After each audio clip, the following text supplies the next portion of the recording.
গত 2-1 দিন আগে আপনারা হয়তো দেখেছেন যে সিরিয়ার যিনি বর্তমান প্রধান সরকার প্রধান একসময় আমেরিকা তার মাথা নেওয়ার জন্য পুরস্কার ঘোষণা করেছিল।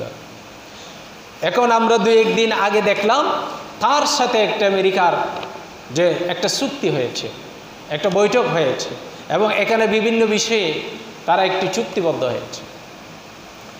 তো এগুলা হচ্ছে আল্লাহ রসুল সাল্লাল্লাহু আলাইহি ওয়াসাল্লামের এই যে ভবিষ্যৎবাণী যেগুলো বলেছেন আল্লাহ রসুলের, এগুলো আমি যে কিতাবটি আপনাদের সামনে বললাম কিতাবুল ফিতান, এই কিতাবুল ফিতানের ভিতরে শাম দেশের সাথে কাদের সাথে চুক্তি হবে এবং শাম দেশের অবস্থা কেমন হবে শেষ জমানাতে এসে সবগুলা, এই জন্য বলেছি এটা একটা আশ্চর্য ধরনের কিতাব।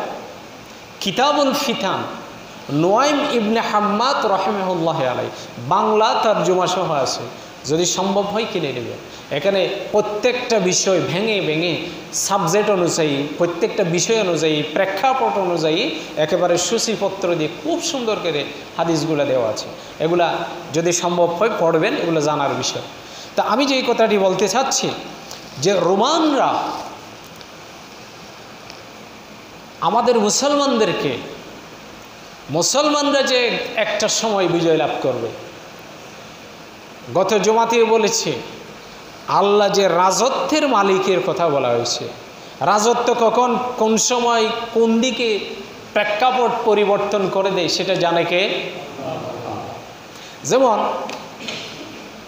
মুসলমানরা যখন হযরত ওমর রাদিয়াল্লাহু তাআলা আনহুর জামানাতে বাইতুল মুকাদ্দাস যখন দখল করেছে, তখন কিন্তু রোমানরা, এই খ্রিস্টানেরা, বর্তমান যে রাশিয়া এবং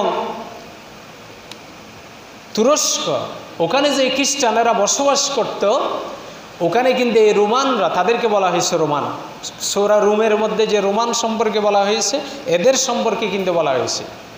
এই যে ইস্তাম্বুল শহরে যে সমস্ত রোমানরা বসবাস করত, ওখান থেকে যে খ্রিস্টানেরা যে ইস্তাম্বুল শহর ছেড়ে দিয়ে বিভিন্ন দিকে চলে গেছে। আরেকটা বিষয় লক্ষ্য করবেন, দেখবেন রাসূলুল্লাহ সাল্লাল্লাহু আলাইহি ওয়াসাল্লামের জামানার অনেক আগে থেকে, ঈসা আলাইহিস সালাতু ওয়াসসালামের জামানা থেকে শুরু করে হযরত ওমর রাদিয়াল্লাহু তাআলা আনহুর শাসনকাল পর্যন্ত, যখন বাইতুল মুকাদ্দাস হযরত ওমর রাদিয়াল্লাহু তাআলা আনহু যখন দখল করতেছিল, মুসলমানরা যখন বিজয় লাভ করেছিল, এই সময় পর্যন্ত রোমানরা কিন্তু বাইতুল মুকাদ্দাস, ওই যে খ্রিস্টানদের অধীনে ছিল। বর্তমান সময়ে দেখবেন যে ইসরায়েল নামক যে রাষ্ট্রটি আছে ইহুদিদের, এই ইসরায়েলকে রাশিয়া সমর্থন করে না, দেখেন তুরস্ক সমর্থন করে না। অর্থাৎ এগুলা ভূ রাজনৈতিক প্রেক্ষাপটে কিছু কিছু এটা ব্যবসায়িক কেন্দ্রে হয়, কিন্তু বাস্তবতার ক্ষেত্রে বিভিন্ন যে সাহায্য সহযোগিতা এই রাশিয়া কিন্তু করে না। রাশিয়ার সাথে যে সমস্ত মিত্র যারা আছে এরাও কিন্তু, যেমন চীন, ইসরায়েলের সাথে কিন্তু তাদের চুক্তি নাই, তারা যে কোনো কাজে সহযোগিতা করে না, রাশিয়া করে না।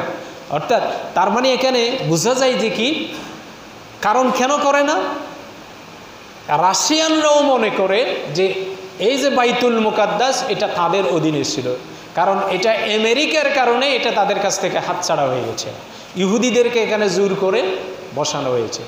আর ইহুদিদেরকে উৎখাত করার জন্য এই রোমান বলতে বর্তমানে যে অর্থোডক্স খ্রিস্টান, এরাও কিন্তু চেষ্টা করতেছে।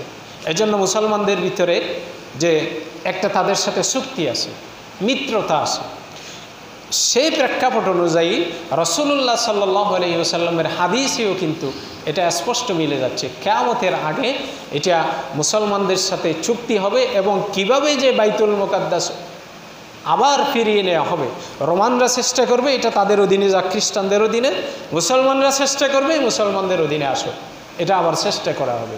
কিন্তু তৃতীয় পক্ষ হিসেবে যে আমেরিকান খ্রিস্টান যারা আছে, এরা কিন্তু ইহুদিদেরকে জোর করে বসাইছে। তো এই জোর করে বসানোর এটা সময়ও কিন্তু শেষের দিকে আসতেছে আস্তে আস্তে। সেটা কেন বললাম, যে এখানে আমি ছোট্ট করে একটা ঘটনা বলবো।